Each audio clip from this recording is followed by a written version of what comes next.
Hoshizaki ice machine. We've seen her before, and I knew this day was coming. It was shutting off on high head pressure when I got called out, but then I had issues with the bin switch being finicky, right? So that yellow light on in there indicates that the bin is full of ice. So the unit works, it just thinks it doesn't need to. This is mounted in the bin like this, and it's supposed to hang open. And when it hangs open, I have it unhooked right now, but let me show you. When it hangs open, yellow light should turn green and we should start running. But it's not.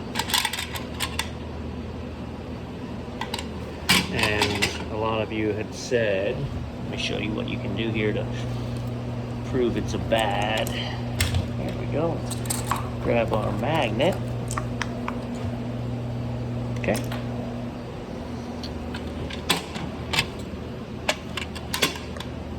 Let's put the magnet in here. Move it. Really see if we can't get that probe. There it goes. Yeah, so I hit it for a minute. Found the right spot that it energized. There it goes. So we got a bad bin switch. Before I do any wiring or anything, I'm just gonna plug that in. We're gonna lean this forward.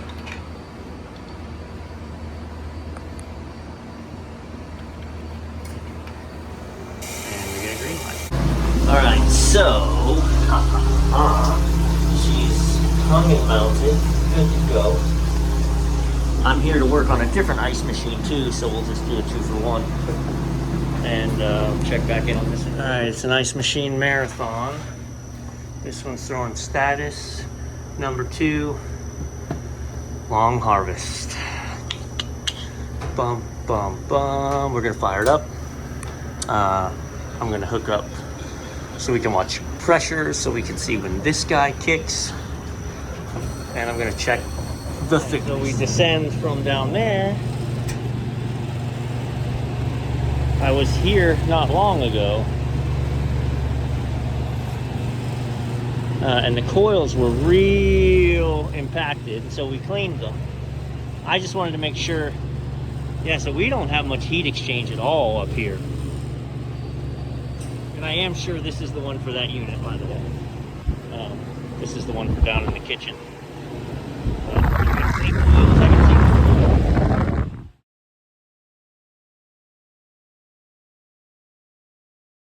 All right, so those were the pressures.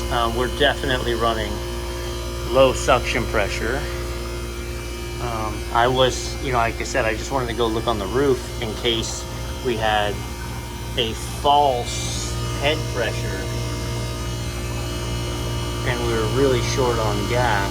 I'm looking to see if this has the charge on it. It may not, it's a remote condenser, and so they can't specify the charge because they're not pre-charged line sets. I'm not going to interfere at all. I'm going to let it run its course completely. I'm not going to change anything. I'm not going to adjust ice thickness. We do have clean water flow all the way down. So actually, and I'm going to have to watch a bunch of cycles, but I don't see a problem with the valve because she went into a harvest, the hot gas valve hit, and all of a sudden I had 120 PSI on the low side, which is sweet.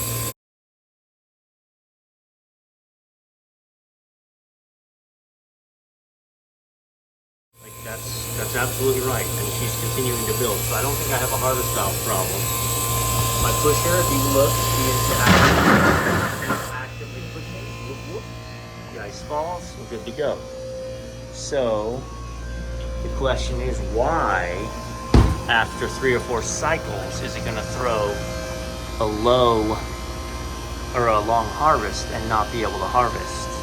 Unless that valve is hanging up sometime.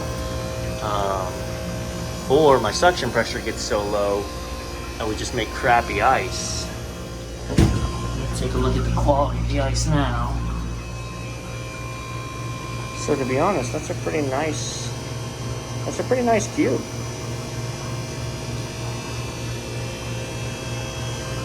That's a pretty nice cube. I don't want to make it much of anything. Graduated to real gauges since I'm going to put the bottle up here. I also am experimenting with some other things. So I got the Fieldpiece infrared DR82. I have to tell you, it is very sensitive. So it tells you when you're in an area, if it's more or less in that area, and then the tip lights up too. I actually went through here before I connected this gauge. It says that this detects even what bubbles don't. It touts itself as 0.03 ounces a year of detection. So if you have a 0.03 ounces a year of leak, it's going to sound off. That is minuscule. That's why I wanted it. Because I mean, this may literally find you leaks that are hurting your vacuum. They're, I've had an ice machine I couldn't find. This is really why I got this. I had an ice machine I know is losing gas, and I couldn't find it. So we'll try it out. The one thing I do feel about Fieldpiece is they break in a heartbeat. So I'm gonna have to keep it in its case. Yeah, so the valve opens up, blowing your pressure on the other side.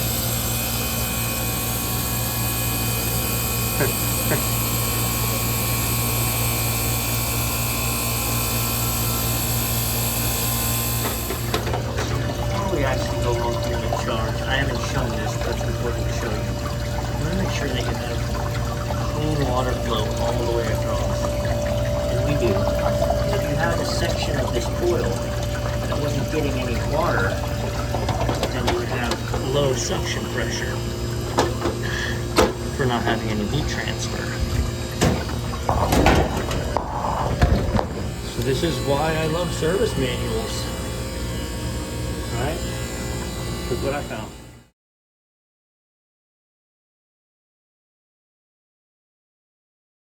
Okay, sorry, I've been on the phone with several people, but she has run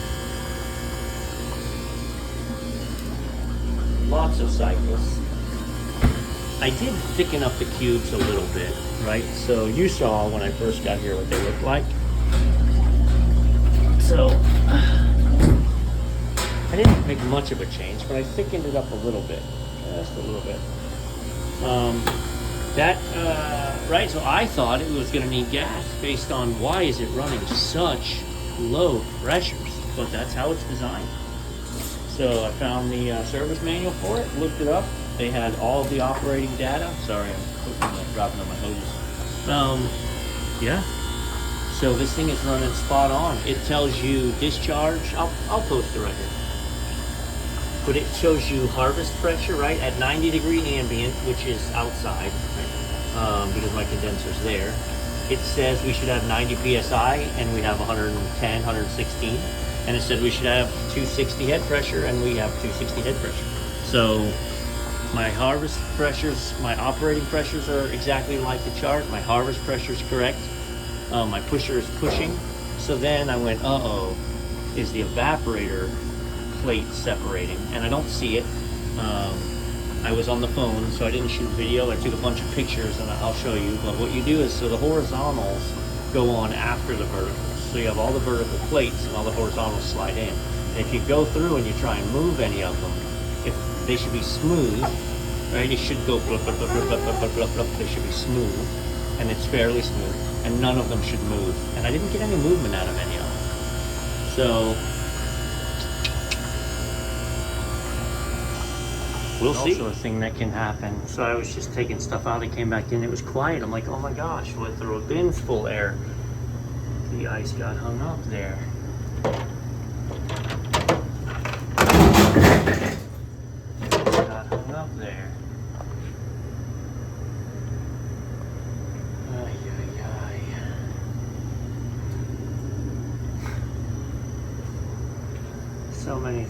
to go wrong?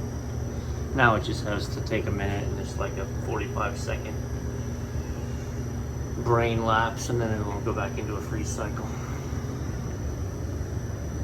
But yeah, if I would have left, I could stop making ice again. Now eventually that would have melted. There it goes. Eventually that would have melted and dropped, and we would have been back in action. But really, I don't need any more complications here. All right, she dropped another load of ice, and I think we're gonna let it ride at that. I've got the cell number of the maintenance guy here, so I'll have him give me an update. All right, so last checkup. You can hear she's running again, and we are still bangarang and ice. So, oy.